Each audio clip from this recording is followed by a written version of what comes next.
Welcome to this explainer. Today we're doing something really special. We're looking at a deeply contemplative, just beautifully layered piece of writing by Oluyomi Oladevid. It's called Musings, Learning to be Learned. And let me tell you, this isn't just a poem. It is an intricate framework for how we actually process the entire world around us. In her work, she's inviting us to look at our everyday environment, not just as this passive backdrop to our lives, but as an active, relentless teacher. We're going to explore exactly how she categorizes the different ways we absorb information. And trust me on this, her perspective, it's going to completely change how you view your daily interactions. Okay, let's dive into this. She opens her musing with this beautifully simple yet sweeping stanza. Now there are teachers everywhere, speakers in every place, and trainers on every hill. So I am always learning. Right from the start, she hits us with her core premise, which is that the world is this omnipresent classroom. And she isn't talking about formal education here, like sitting at a desk. No, she's setting the stage for a mindset. By declaring that she is always learning, she establishes a posture of constant, open reception to the world. To her, literally every single space offers a lesson. As she continues in her writing, she points out that there are sages everywhere, guides in every field, and stars on every stage. This really frames our initial idea of what we might call passive learning. It's that natural, almost effortless accumulation of everyday observations. When you walk through the world with this kind of mindset, you don't need a formal curriculum, right? The people you pass on the street, the environments you navigate, those mentors you observe from afar, they're all freely offering up their wisdom. You just have to be paying attention. And then, she beautifully extends this concept right into the natural world. She writes, lilies in every valley, channels in every stream, and light at the close of every tunnel. Notice the steady, peaceful rhythm to how she observes the world around us. In these lines, her learning is reflective. It's about finding the underlying systems in a habitat, like the natural progression of water cutting a channel, or that inevitable hope of light at the end of a really dark passage. This type of learning, it's gentle, it's the quiet, shared discovery of the Earth's natural poetry. But she doesn't just stop at nature. She seamlessly transitions into human systems and constructs. She notes that she is always learning from the history lines around us, the tales on every tongue, and the trophies in every glass. She even talks about the news in every club and the ancient words on every table. What she's describing here is the collection of facts and cultural knowledge. It's the raw data we gather from speeches on the street or sales in a shop. It's basically this vast, swirling ocean of human interaction and information that we all wade through every single day. Now, what's really interesting about this slide is the dichotomy that emerges in her poem. Notice the shift in her refrain. For most of the observations we just covered, her conclusion is this gentle, "So I am always learning."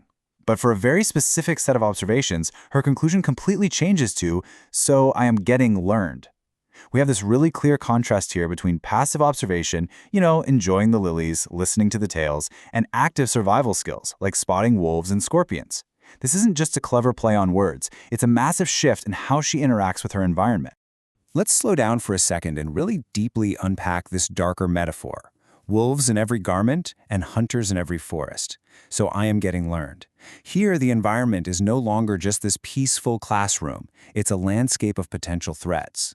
When she talks about wolves in garments, she's talking about deception. Threats disguised as something benign or even friendly, right? Getting learned in her vocabulary means acquiring critical discernment. It's developing street smarts. It's that jarring, active realization that not everything is as it seems, and you actually have to adjust your behavior to survive. She drives this point home with this relentless, deliberate repetition.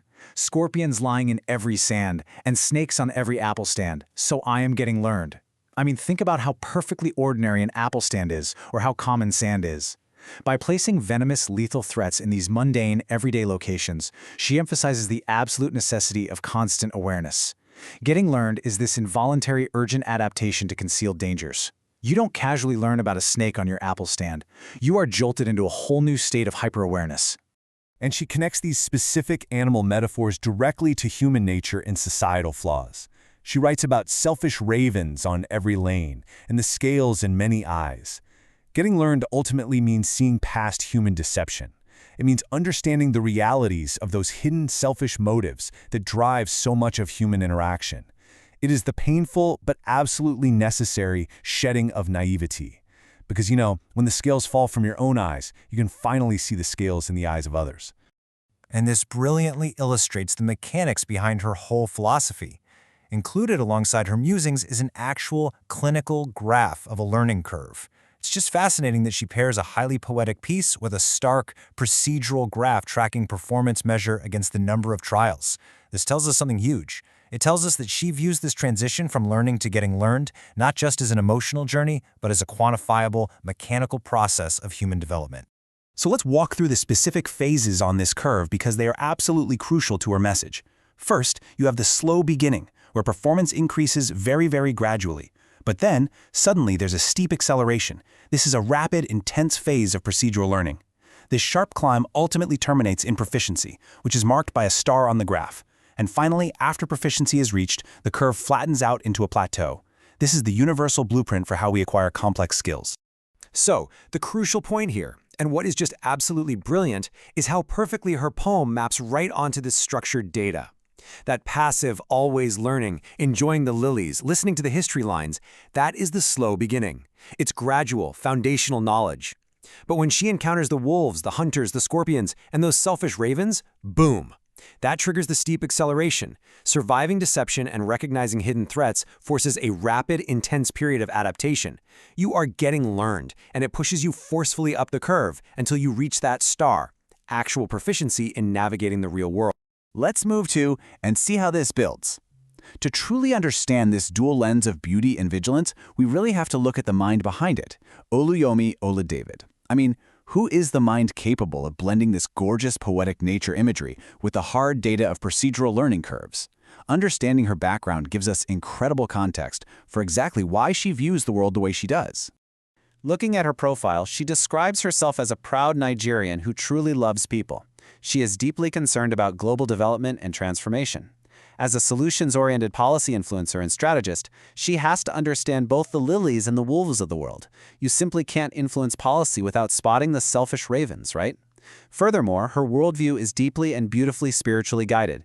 She states that her Father God owns and rules the universe, describing him as the wheel within my wheels. This profound spiritual grounding clearly informs the rich, structural, and almost prophetic insights found throughout her poem. She observes the world with love, for sure, but she operates in it with strategic proficiency. Which brings us to the ultimate takeaway from her incredible framework. Oluyomi Oladevid has handed us a brilliant lens to evaluate our own interactions with the world. So I leave you with this to reflect on. Where are you on your own learning curve right now? Are you in the slow beginning of casually absorbing the world? Or are you in the steep acceleration of getting learned? And most importantly, have you developed the proficiency to spot the scorpions hiding in your sand? Thank you so much for joining me on this explainer, and keep learning.